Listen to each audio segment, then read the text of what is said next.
Welcome to Lesson 6, Exploring Thousandths.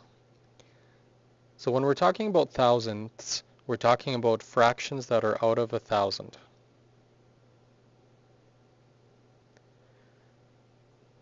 So normally we're not talking about pizzas anymore because we're talking about pieces that are very, very small. It would be virtually impossible to cut a pizza into 1,000 equal pieces. You can imagine how small each slice would be if you were able to do that. So here we have a diagram. On this diagram we have a grid with 1,000 little squares on it. You can go ahead and count them if you like, but you could just take my word for it as well. You see that some of the squares are shaded. They're shaded in red, yellow, and blue. The colors don't really matter. What we need to figure out is how many colors or how many squares are shaded to get our fraction for how many that we have. So go ahead and pause the video and see if you can figure out the fraction for the shaded part of this grid. If you said that there are 111 squares that are shaded, then you are correct. So our fraction is 111 thousandths. See that the red part represents 100 squares, the yellow rod, this is kind of like base 10 blocks, represents 10, and then the little blue square represents 1, altogether making 111. Let's talk about decimals now. So if we want to take our fraction 111 thousandths and put it as a decimal, we can use our place value chart to help us out. We always start with the decimal point, so the decimal point always goes right here. So we have 111 thousandths, so we're going to write the number 111 here. We can always add a 0 here if we'd like. So many people would read this as 0.111, but we know that the correct mathematical way to read it is 111, and because it ends in the thousandth spot, it's 111 thousandths. Let's look at another example. Here we have 330 thousandths. Again, we have a 1,000 grid. We have 3 of these squares completely shaded in, which represent 300, plus 3 more tens makes 30. So let's look at an equivalent fraction. So here we have our 330 thousandths. Do you think we could turn it into an equivalent fraction that is out of 100 instead of out of 1,000? So pause the video for a minute, think about that. Come back when you have an answer.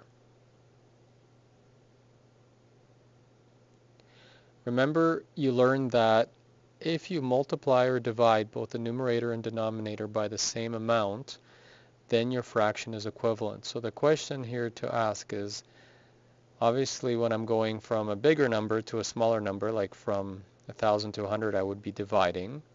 So the question is, can I divide 1,000 by anything to make 100? And the answer is yes, I can divide by 10. And so if I divide by 10 here, I would have to divide by 10 up here.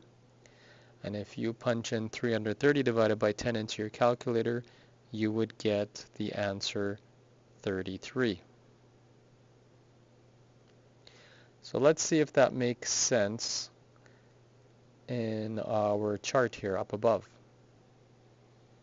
Instead of looking at this chart as 1,000 little squares, let's look at it as lines. Lines, let me draw that a little bit better.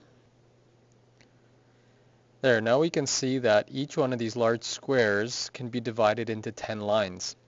So if we were to divide this entire grid into these lines, we would see that there are 100 of them. So if we were to go ahead and count the shaded parts here, so ignore the purple part, let's count the yellow shaded line. So there's 1, 2, 3, 4, 5, 6, 7, 8, 9, 10 in this square. So let's write that down. 10 here, 10 more over here, 10 more over here, and 3 over here.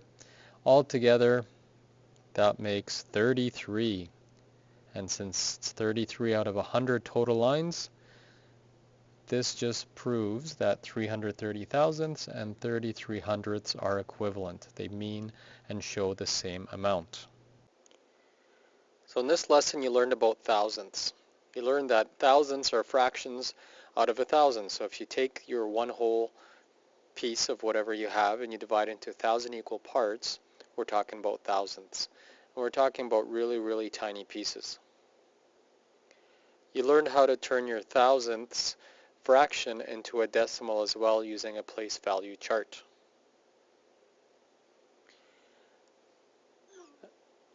And then you learned how to create equivalent fractions by either multiplying or dividing numerator and denominator by the same number.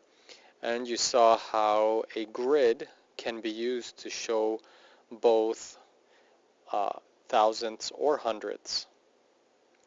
So have fun working and exploring thousandths. Watch the video again and ask your teacher for help if you need it.